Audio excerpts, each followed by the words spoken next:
In this tutorial, you learn how to use conditional states.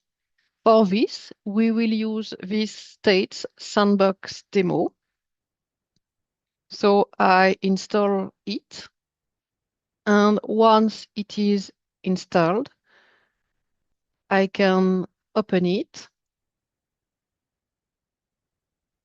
and I open it in Qodly Studio.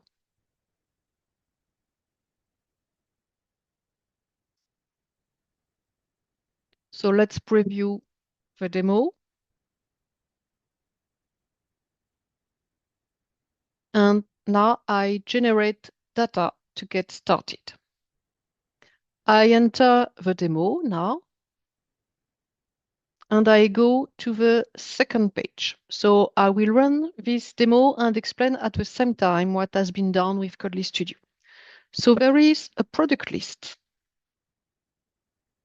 If the updatable attribute of a selected product is false, then the product name can't be updated.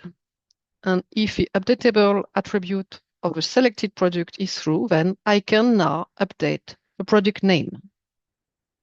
So I'm going to show you how all this can be done with conditional states.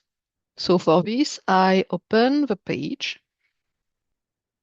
here, and in the states section, here we have the base, the read-only state, and the update state.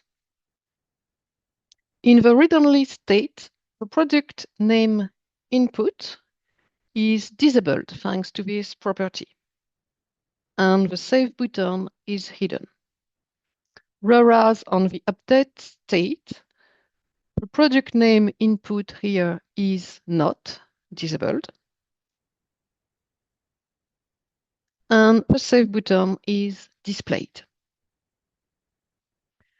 I open now the condition editor for the read-only state because the state is bound to a condition, and the condition is if the updatable attribute of a selected product is false, then the state is enabled.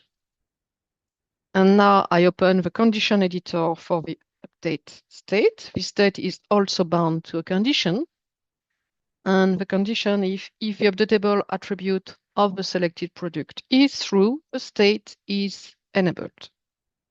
That's why on the right-hand side, on the demo here, we have this dynamic UI in the product list.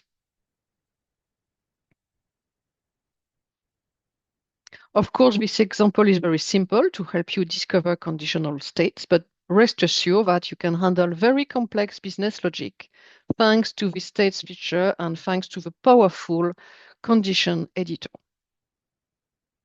You will find more information in the documentation and upcoming tutorials. Thank you for watching.